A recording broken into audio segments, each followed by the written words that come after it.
Salut à vous tous, ici Jeff Rose.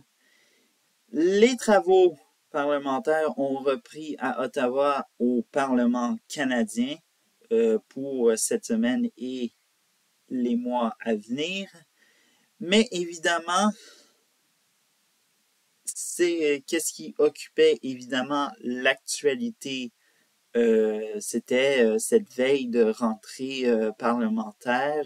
Bref, c'était les partis politiques, ils étaient respectivement en caucus et bien sûr, pour le Parti libéral du Canada, évidemment, c'était un petit peu spécial parce qu'évidemment, il y a eu deux sortes de caucus. Il y a eu le retrait du cabinet en début de semaine à Montréal, à l'hôtel Reine-Élisabeth. Et par la suite, jeudi, vendredi, il y a eu cette réunion de toute la députation du Parti libéral du Canada à Ottawa. Bon, question de réchauffer les troupes, fouetter les troupes, bref, utiliser n'importe quelle expression. Évidemment, l'essentiel, c'est que c'est comme genre de réchauffer et de dire qu'on est en mode attaque en tant que tel. Mais bon, durant cette retrait du cabinet du gouvernement de Justin Trudeau, il y a eu deux sujets qui ont rebondi autant, comme je le disais, dans cette retraite du cabinet, mais aussi dans l'actualité. Bref. Alors, c'est qui sera abordé évidemment. Et le premier, c'est celui de Donald Trump. Alors donc, Justin Trudeau qui nous a présenté une équipe Canada en tant que telle. Alors donc, ne vous dites pas qu'est-ce qui se passe ou quoi que ce soit. Et littéralement, c'est du foutage de gueule parce qu'on sait très bien que il y a déjà eu une première présidence de Donald Trump. Le Canada qui s'en est pas mal sorti et bon, malgré quelques critiques évidemment, mais l'essentiel c'est que on sait déjà, bref, pour le premier ministre, quel ministre sera utile et pas besoin de, comme genre, dire voilà, nous avons une équipe avec un nom ou quoi que ce soit. Je sais pas quoi vous dire, mais cette équipe Canada, que ce soit la présidence de Donald Trump et en plus présenter l'équipe Canada le même jour qu'il y a des primaires républicaines au New Hampshire, il y a des questions à se poser en même temps parce que et ce lien en tant que tel qui réunit ces événements, c'est que Justin Trudeau fait de la panique morale parce qu'il ne veut pas revoir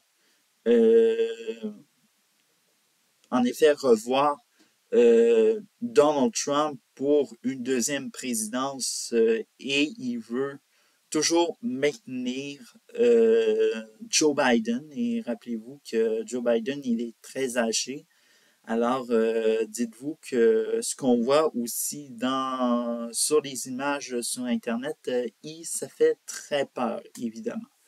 Mais bon, on est dans la panique morale, c'est normal dans cette mouvance politique appartient Justin Trudeau et voilà.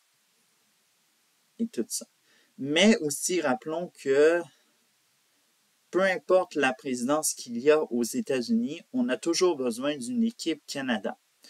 Petit rappel, la fois où il y a eu le sommet Canada, États-Unis, Mexique en janvier 2023, que s'est-il passé? Eh bien, durant ce sommet, il y a eu gain de cause pour le Canada et le Mexique au niveau de imposer une origine sur les pièces d'automobile, bon, qui a été proposée par les États-Unis Et rebelote, il y a eu gain de cause, évidemment. Alors donc, cette équipe Canada, elle est présente que ce soit, comme je le répète, peu importe la présidence, que ce soit celle de Donald Trump ou Joe Biden. Bref, c'est un petit peu tout sur ce sujet. Maintenant, autre dossier, évidemment, qui a occupé l'actualité, mais qui a aussi ébranlé notre gouvernement. Cette fois-ci, on passe de la panique morale à la crise d'enfants gâtés de Justin Trudeau, parce que, évidemment, ce qui est arrivé avec la décision du juge Mosley, qui est à la Cour fédérale, ne pas confondre avec la Cour supérieure, parce que la Cour fédérale, c'est une autre chose et très difficile à expliquer, évidemment. Bref, alors, évidemment, ce juge a décrit que l'utilisation de la loi des mesures d'urgence pour mettre fin au Freedom Convoy ou Convoi de la liberté en français a été jugé comme une utilisation de manière un peu illégale ou même abusive de la part du gouvernement de Justin Trudeau.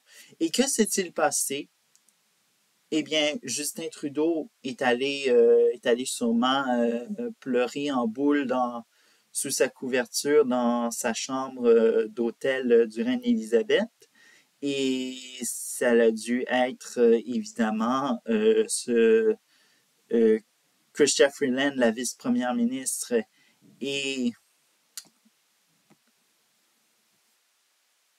excusez-moi, j'essaie de trouver le nom. Et le ministre de la Justice, Arif Virani, qui ont dû dire eh bien, nous allons en appel. Mais qui a décidé qu'on allait en appel dans le gouvernement de Justin Trudeau? Et évidemment, c'est Justin Trudeau. Parce que, évidemment, petit rappel pour dire que Justin Trudeau n'est pas vraiment un politicien, c'est un enfant gâté par évidemment son père qui était premier ministre, évidemment, et bien sûr pour satisfaire les besoins, les ordres de M. Trudeau, eh bien, on a décidé d'évoquer cette loi parce que ça faisait un peu taire ce que lui n'appréciait pas de voir, évidemment. Et il veut voir le Canada bisounours de même, quelque chose de même. Mais, évidemment, le lendemain de ce jugement, quoi que ce soit, aucun mot des médias, évidemment. Alors donc, autre soit, disons-le, désir pour que l'enfant gâté qui est Justin Trudeau soit heureux, évidemment. On n'en parle pas dans les médias. On est silence muselé dans les médias de ne pas parler, même de l'appel, en effet, de ce jugement par le juge Richard Mosley en tant que tel. Et bref, ça pose beaucoup de questions sur ça. Et évidemment, ce qu'on a eu, évidemment, c'est juste des défenses en tant que telles qui sont sorties dans les médias. Bon, des chroniqueurs qui, eux, bon, on sait très bien, eux, qui sont dans le sens de Justin Trudeau, évidemment. Et évidemment, on a eu l'ancien ministre de la Justice et même désormais ancien député de LaSalle et Verdun, David Lametti, qui est allé au micro de la radio de CBC et qui a dit, ben, on avait raison de lancer, d'invoquer cette loi sur les mesures d'urgence, évidemment. Alors donc, il y a quelque chose qui ne fonctionne pas et on sent que, bref, ça sera à surveiller cet appel sur excuse-moi, sur, en effet, sur cet appel, sur ce jugement qu'a fait le juge Richard Musley. Alors, c'est tout. On se retrouve lundi prochain.